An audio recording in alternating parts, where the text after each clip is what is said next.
Welcome back to Closed Circuit Sports. Try and do this 1% at a time bullshit. Anyway, excuse me. Off rip.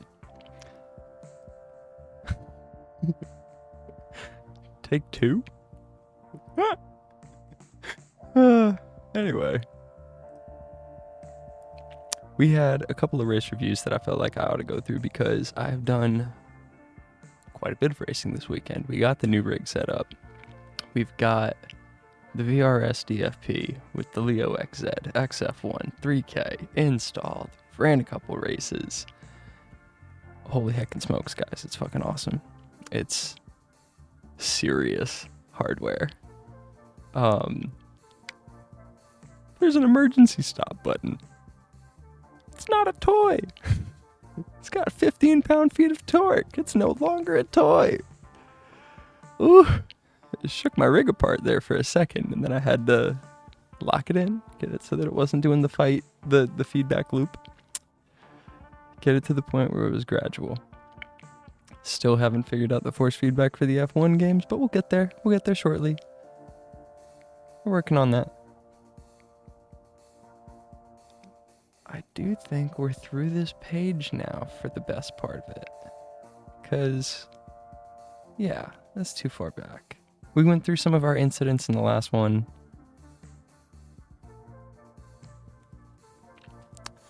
I don't really feel like it. I'm looking at some of these and rolling them out right away. We're gonna get through the second page now.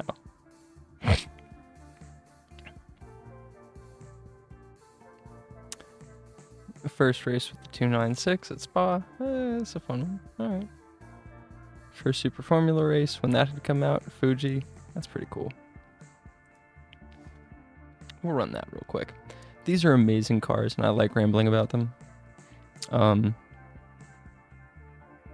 Any car can be made to sound like a supercar if you give it the right voice and description. I wish I was lying. If you know enough about it, you can make it sound wicked. Like, for example, I could tell you that I drive a 2014 Honda Civic EX. It's the truth. Or I could say that I drive a car that has a transmission in it that's illegal in Formula One. I can say that I drive a car that has a 1800cc four-cylinder inline engine with 140 horsepower and over 150 pound-feet of torque. It has 4 disc brakes and a beautifully adaptive transmission that accelerates a bit like a Tesla because it has a singular power band that picks up, adjusts as you accelerate, and man, it just makes whatever the speed limit is that you're approaching the top of the gear that you're approaching. And as soon as you lift, it readjusts the gear ratio and picks a new one. It's all bands. It's all bands and cones, as I understand it, that adjust some kind of infinite gear ratio. And all of a sudden, I've managed to make a pretty approachable sedan. A pretty sensible sedan. Sound like a more cost-efficient, simpler, more reliable, potentially, base model Tesla. I ain't talking about the S. I ain't talking about the Plaid. We all know that.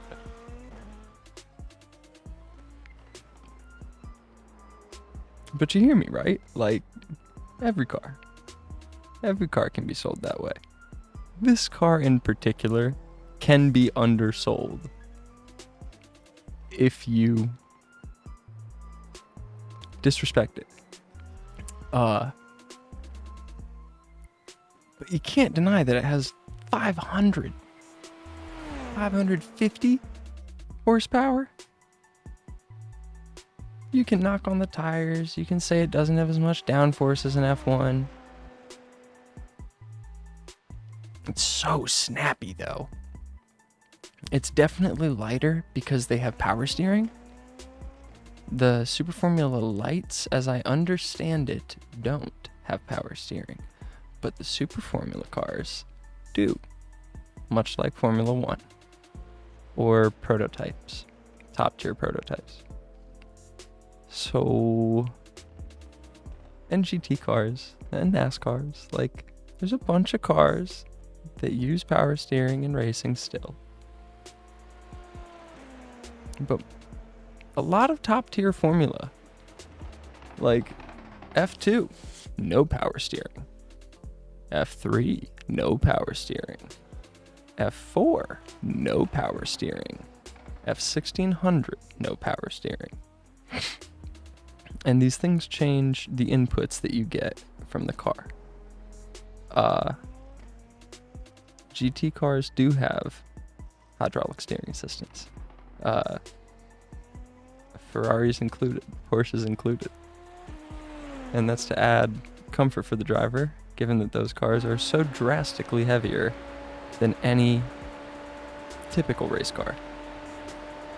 Most race cars are under a ton. GT cars, GT3s, GT4s are a ton and a half. They are 3,000 pound cars. If less, it's probably a GT1 or a GT2. Prototypes are almost always under a ton, or right at a ton if they can help it. I think I'm right there. I might be a little high or a little low, but around a ton. These though are like 1,600 pound darts. Man, they're so slippery. And yet, they go exactly where you tell them to go. Oh, what the hell happened there? Alright, we qualified fine. That's odd. Anyway. I was just fucking about, I guess. The damage model was wicked, though. That's not where we're supposed to start. Hang on. Alright. Excuse me. Let's go. Okay, third. Starting from third. We got the Alfa Romeo livery on it. I don't know whether this is the Toyota. Probably. Yes, Toyota up in the corner. Thinking this is the way to watch this race start, and then we'll go from there.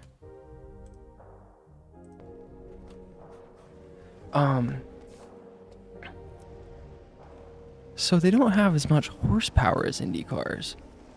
And a big reason for that is that Indy cars run 2.2 liter, so 2200 cc V6s with a twin turbo. Okay? So 2 turbos and 6 cylinders. 700 horsepower. At right about a ton, a little bit less than a ton. Like 1,800 pounds, I think. I don't know whether that's pre-hybrid or post-hybrid, but about 1,800. Plus the driver. And fuel, maybe?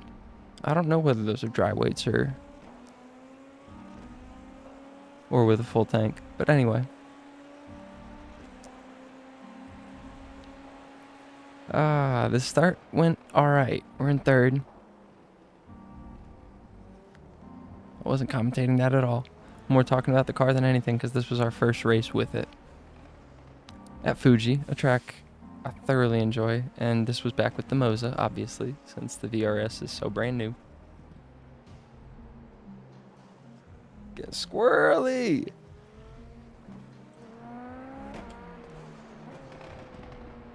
And choppy. I wonder whether it was too light or too heavy. Because if you overload the wheel, clipping occurs and the feel drops off again. Okay, so there goes There goes third. I don't know which split I was in, but we'll check that after the fact. We're looking at this as a race. We're not worried about where we were within the full field. Don't imagine it was great at this point in time, but better than most. We were here. We were in it.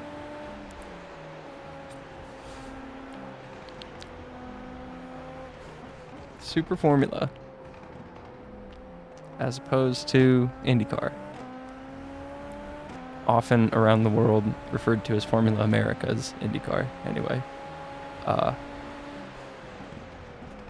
Super Formula, which is a lot like Japanese IndyCar, is what I tell people, to be honest.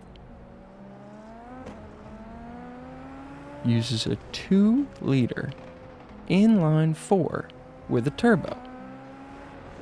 That's the same engine layout as a Honda Civic Type R. What the hell? That doesn't sound like a supercar at all. But they tuned the thing within an inch of its life. To the point where it's hitting 180 down the straights. Easily. 185. 190. 193 in the slipstream with the overtake on. Woo! On road courses with this aero package. That's impressive.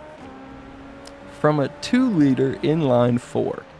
If you undersell it, a single turbo 2-liter inline 4. The Super Formula lights are even weirder.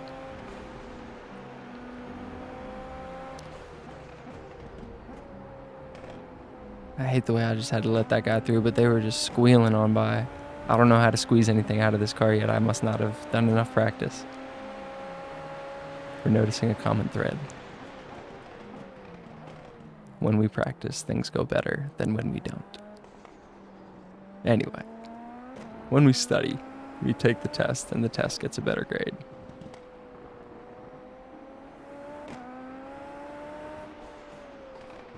Good God.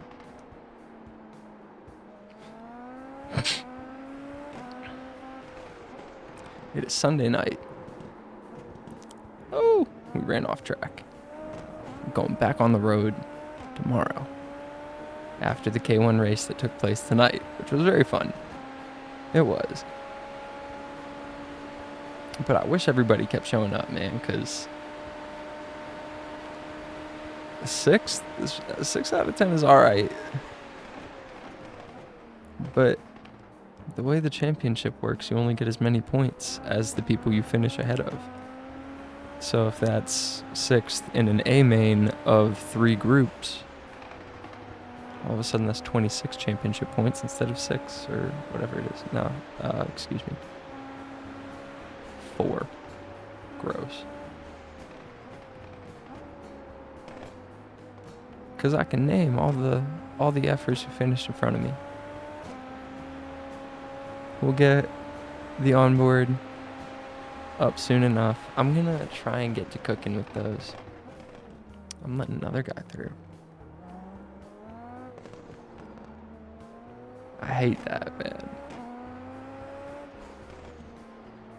This is an old enough race that I don't remember anything about it. I just remember what it said I finished with, and I think it's better than the position that we're gonna end this lap in. I think we're in 5th right now. If we're in 5th right now, that is where we're going to end up. Huh. How many were in the field? Gotta check. 14 in the field. We started in 3rd because of good qualifying, because we know Fuji. But we don't know the car. And we didn't know how to ask the car to do any more than it was currently doing for us. And so when people were going faster than us, we let them on by. Which is the safest way to race if you want to finish a race. But damn. We all like a good battle. We all like a good battle.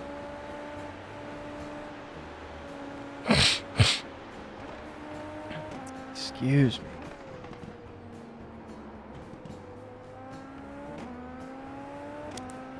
We did a practice race. We had the 2 qualifying sessions.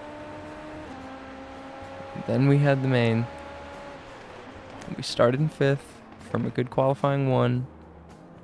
But we raced with the cart that we got in qualifying 2. And so...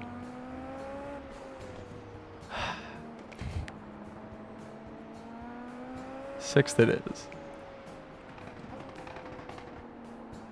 The guy who passed me, I have never yet finished in front of, so I'm not mad about it really. I'm still mad that I didn't get to move up at all on track, that I only moved back 1 position again. That's 3 months in a row now that I have started in a good position and finished 1 position behind my starting position. I'm working on that, but it means I'm getting better at qualifying. Because you gotta look on the bright side of these things, because slow and steady, in terms of improvement, is how we get to world champion status. Anybody, ever. You just keep chipping away at it. You keep doing work.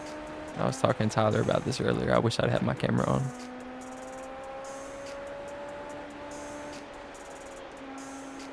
We were talking about red and blue drivers and thinking purple thoughts, and I made him laugh and yada yada. He's one of those dudes that is always up on that podium in the A-main. Tyler, Riley, Marcus... Cayman's in the mix a lot of the time. Jalen, always in the mix. And that's pretty much the A-main. Eric is the guy who passed me today. Shit.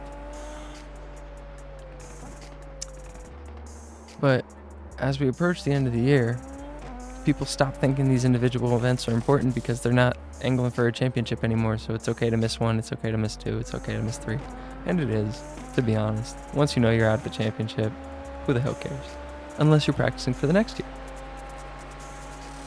Or trying to become a better racing driver. Because all racing is trying to get as much as you can out of the equipment that you have at your disposal. Now, obviously, there are things that we can do to put ourselves in better positions with the equipment that we're given. And there are things that we can do to maximize the equipment that we're allowed to have.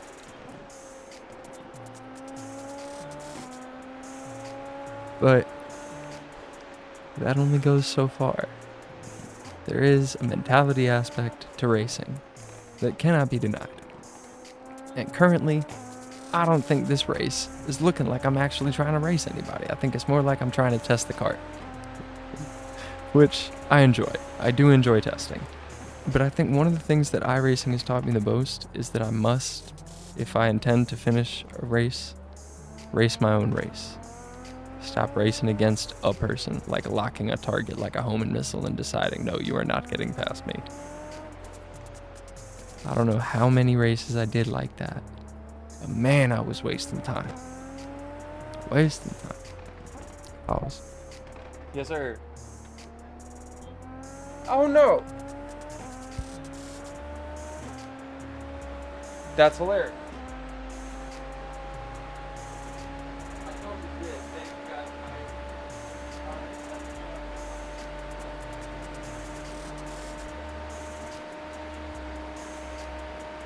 you heading up? You guys heading up? Okay. Love you. Thank you for reminding me. I appreciate you.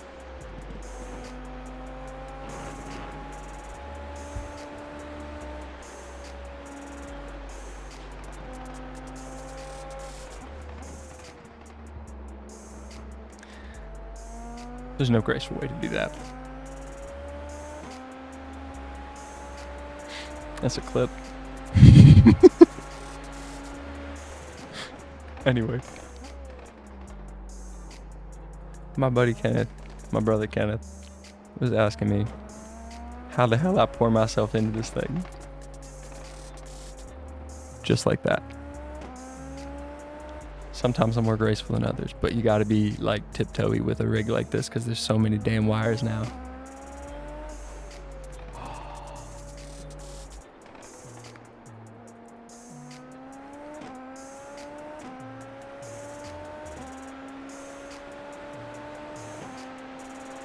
I really enjoy what this thing's capable of. We're on lap 8, we're in 5th, and we were about to talk about the Super Formula Light. Super divisive. A 3-cylinder engine. No! Ew! With a turbo. Go on. 300 horsepower. Wow! Displacement? 1.5 liters. A 1500 cc. Triple. 300 horsepower. Okay. That's an F3 car.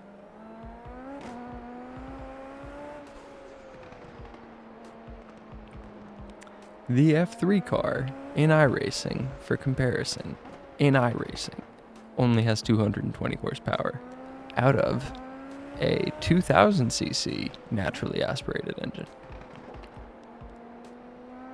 Inline 4, by the way. Extra cylinder, no turbo. Doesn't get as much horsepower as a Japanese Super Formula Light, which runs, I assume, Honda or Toyota. But I couldn't tell you. I can't call it. I think it's just one of them. I think it's Toyota. Anyway. A 3-cylinder with a turbo. 3 500cc cylinders. Inline. 300 horsepower. A reminder. My road car, Honda Civic, 2014. With the 1.8 inline 4 road going with the CVT, 140 horsepower. Okay, like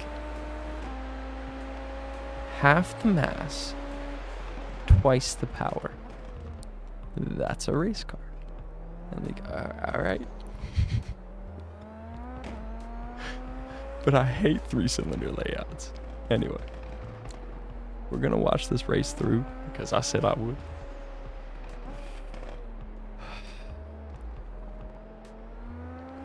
Got a couple off tracks. Didn't notice the contact, but I'll trust that it was there. It was a 26 lap race. Whoa. All right. Well,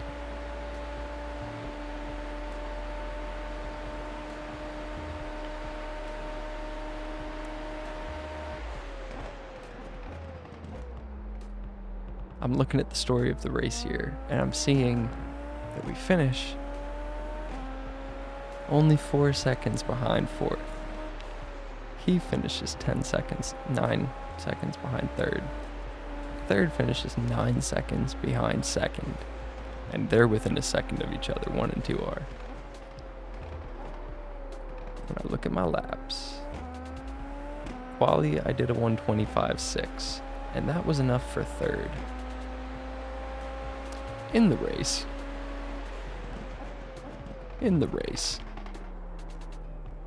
I was doing mostly 25s. Yeah. Mostly 25s, a couple even lower than qualifying already, and then we drop into the 24s. We there yet? Lap 11? Yeah, this is our first 124 lap. We're starting to put it all together. We get all the way down to a 24 flat on lap 20, so we're gonna skip to there.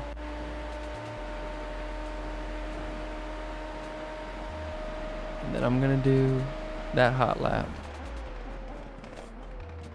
Cause this is like 7/10. And I think you're able to feel it. If you have a tight enough eye. Yeah, that was sharp.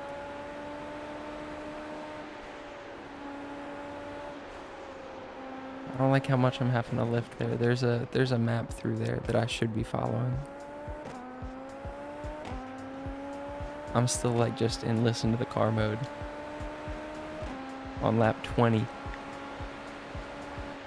But we've gotten it all the way down to a 124 with this lap here.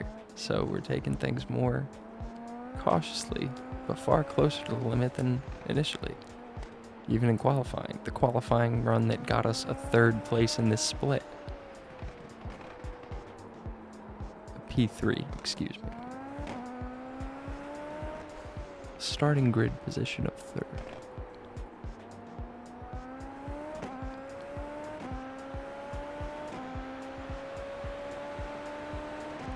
That's an inline 4? Stop.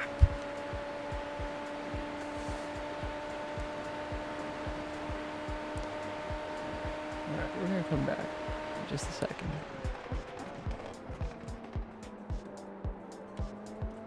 That's all I want.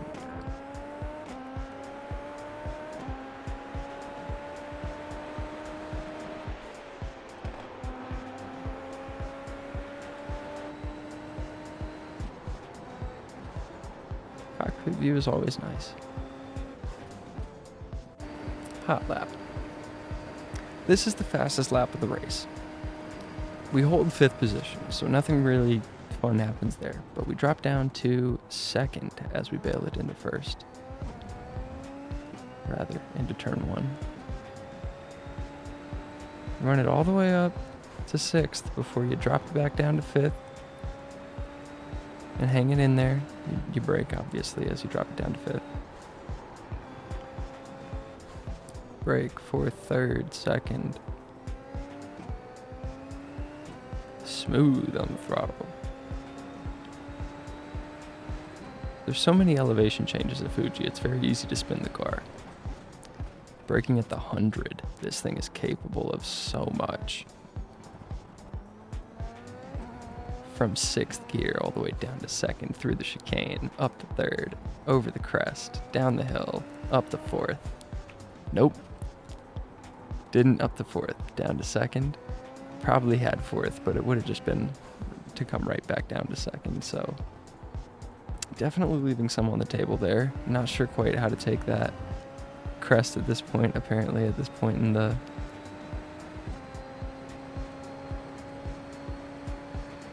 I know how to do that faster already. Okay. So there's plenty still on the table. Let's see, looking at the results. The winner is doing what kind of times? 23.2. We're gonna watch that. Because this guy beat me in this race by a total of 22 seconds.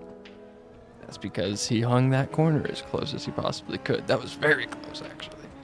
I don't know if I would trust those curbs that much. From 6th. He hung it through there in 6th. Whoa. Finally downshift 4th, 3rd, 2nd. Okay. That's interesting.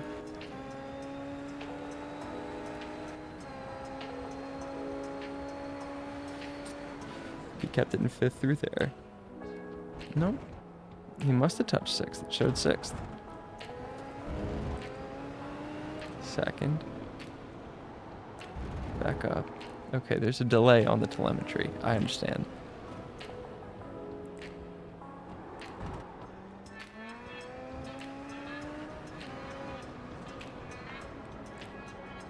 First. Okay. I was cooking it through that corner. I was like, why do I feel so slow and so, like, slow yet loose? Oh, it's very behind. Okay. Discard this.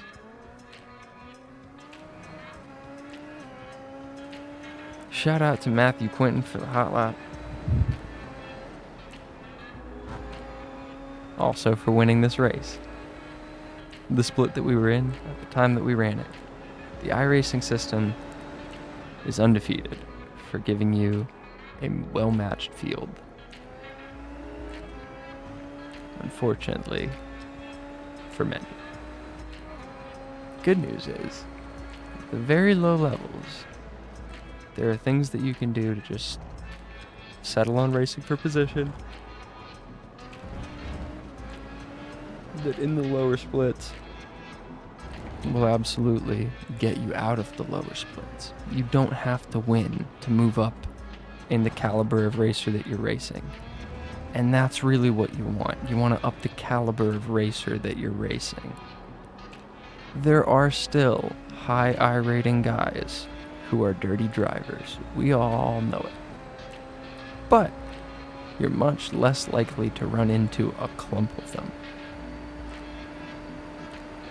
You know what I mean? Alright. So, 29 laps, basically, of that. Come back. You don't hit fast forward because this is always funny. 26 lap race, we're on lap 23.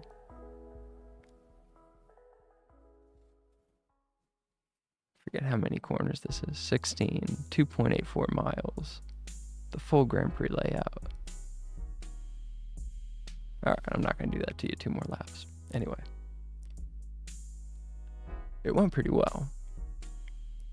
All things considered. Okay, we'll check on results at the end of this and see whether it was worth saving. Because it was fun for the fact that it was an unpredictable car.